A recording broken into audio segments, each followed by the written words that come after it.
Hello everyone. Today we will discuss about vitamin K. Vitamin K is a fat soluble vitamin. All vitamin K forms are the naphthoquinone derivatives. Naphthoquinone derivatives. It is closely related to a compound thiocol. This is the structure of thiocol. Thiocol is 2-methyl 3-hydroxy 1,4-naphthoquinone. 2-methyl 3-hydroxy 1,4-naphthoquinone. This thiol is a constituent of tubercle bacilli with a slight vitamin K activity. We will see the types of vitamin K. Vitamin K1 and K2 are the two naturally occurring forms of vitamin K. There is another third form is there, that is K3. It is the synthetic analog. First we will see vitamin K1. Vitamin K1, this is the structure of vitamin K1. Vitamin K1 is phylloquinone. Phylloquinone or phytonadione. Phytonadione. It is isolated from alfalfa leaves. It is also called as mephytone. Mephytone.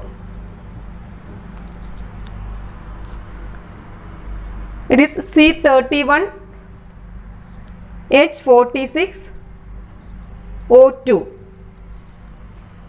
This vitamin K1 is 2-methyl 3-phytyl 1,4-naphthoquinone. 2-methyl 3-phytyl 1,4-naphthoquinone. It is a light yellow oil. It is otherwise called as phylloquinone or phytonadione or mephytone. Then next one is vitamin K2. Vitamin K2.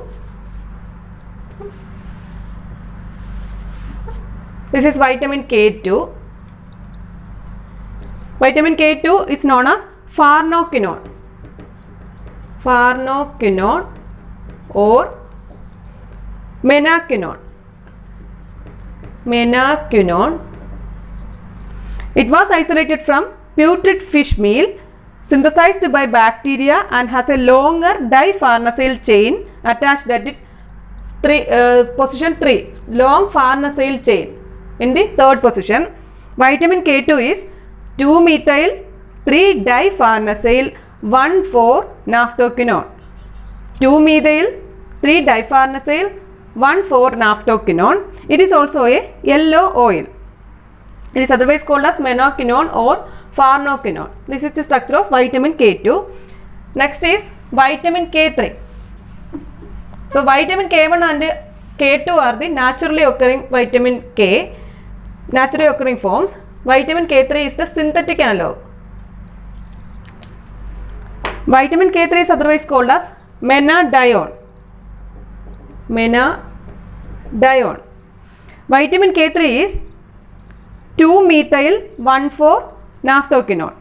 It does not have any side chain OH group. It is also known as menadione. It is the synthetic analog of vitamin K. This vitamin K3 is 3 times more potent than natural varieties. It is water soluble and can be given parenterally.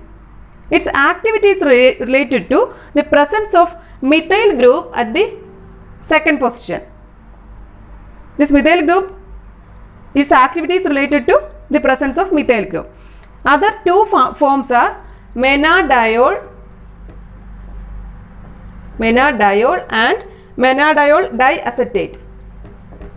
Menadiol diacetate. These are the other forms of this vitamin K3. It is otherwise called as menadione. Next we will see the dietary sources.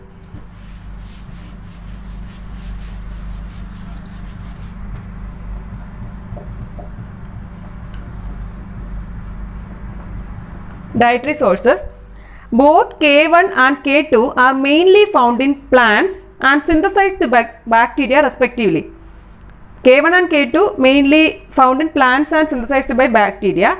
Vitamin K1 is present in green leafy vegetables such as alfalfa, spinach, cauliflower, cabbage, soybean and tomatoes.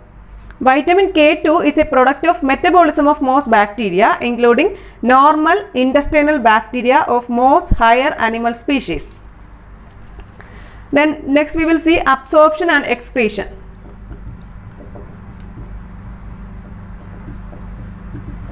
Absorption and excretion. It is absorbed from the small intestine in presence of bile salts.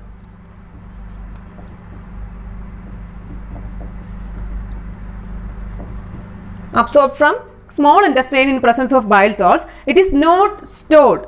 It can cross the placental barrier and is available to the fetus. Vitamin K is not excreted in the urine or bile. Feces contain large quantities. This is due to bacterial origin. It may also be present actual excretion by intestinal mucosa. This is the absorption and excretion. Next we will see functions of vitamin K.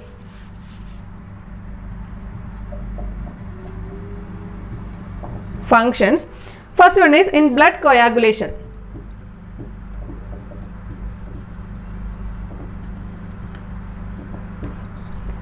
The main function of vitamin K is the promotion of blood coagulation by helping the post-transcriptional modification of blood factors such as prothrombin, factors 2, 7, 9 and 10. So, this is the most important function of vitamin K, that is blood coagulation, promoting blood coagulation by helping the post-transcriptional modification of blood factors such as prothrombin and factors 2, 7, 9 and 10. We will see the mechanism in blood coagulation. This first vitamin K dehydrogenase. In the presence of enzyme dehydrogenase, it is converted to hydroquinone. Here NADPH plus H plus NADP plus.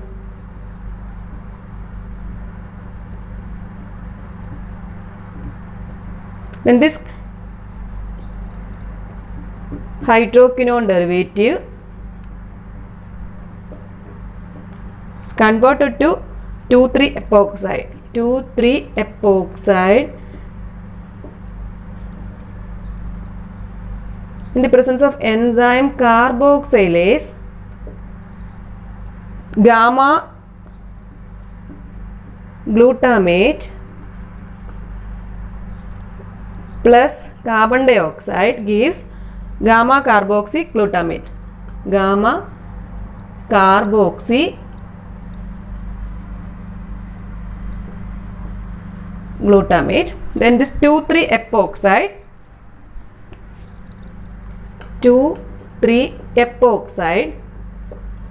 then forms quinone in the presence of epoxide reductase.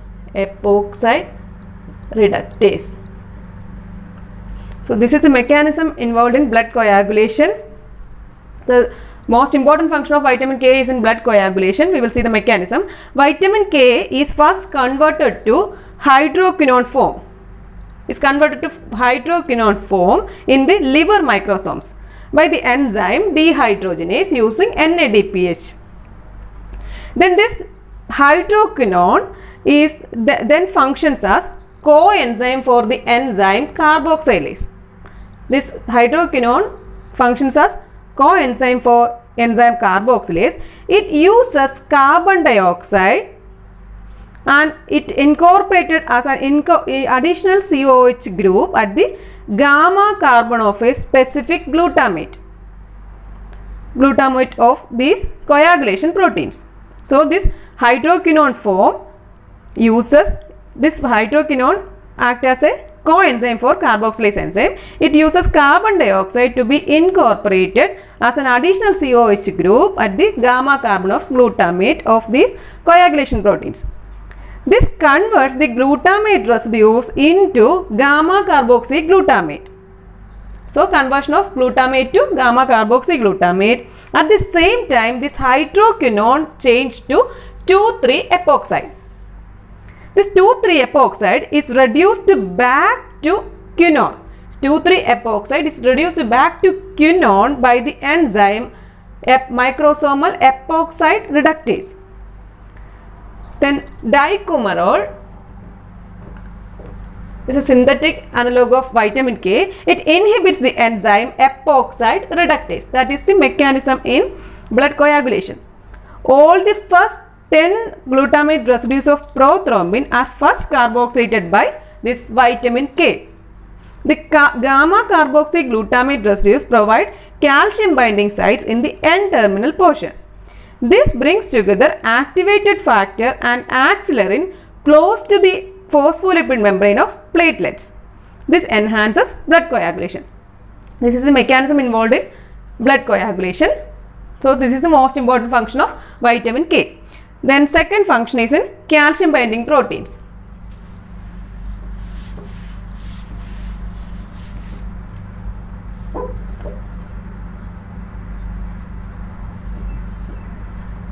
In calcium binding proteins, vitamin K carboxylate specific glutamate residues of calcium binding proteins of bones, spleen, placenta and kidneys. So, vitamin K carboxylate specific glutamate residues of calcium binding proteins of bones, spleen, placenta and kidneys. This enhances the capacity of these proteins to deposit calcium in the tissues. That is the role in calcium binding proteins. Next function is role in oxidative phosphorylation. Oxidative phosphorylation. Vitamin K is a necessary cofactor in oxidative phosphorylation associated with mitochondrial lipids.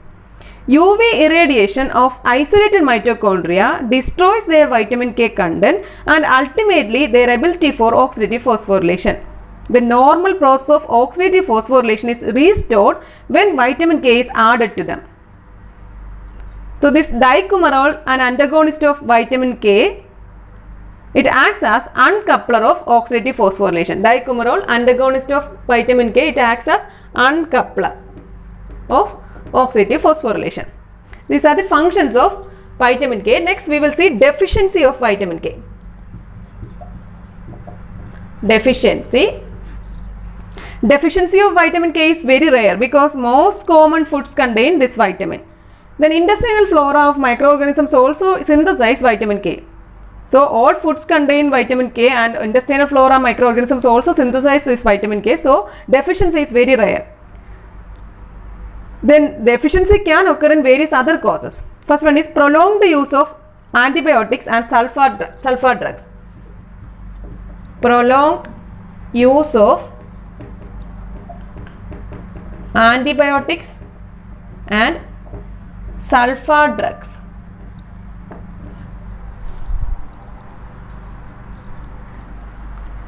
This prolonged use of antibiotics and sulfur drugs, it suppresses the growth of vitamin K2 producing bacteria and thus making vitamin K2 not available. So, it suppresses the growth of vitamin K2 producing bacteria and thus making vitamin K not available. Next one is malabsorption and biliary tract obstruction. Malabsorption and biliary tract obstruction.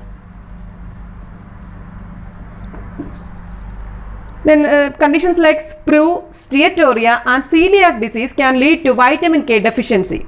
Sprue, steatorrhea and celiac disease. Then vitamin K is absorbed with the help of bile salts.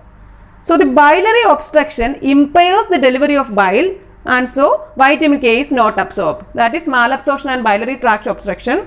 Next one is short circuiting of the bowel.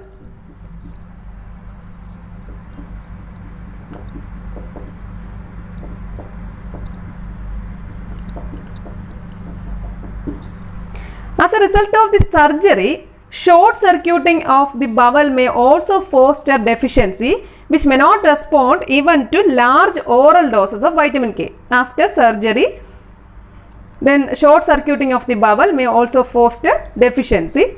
Then this will not respond even to large oral doses of vitamin K. water soluble form of vitamin K, that is vitamin K3 alone, is useful in such cases.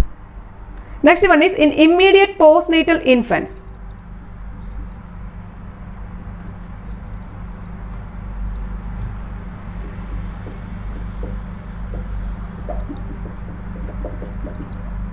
Postnatal infants.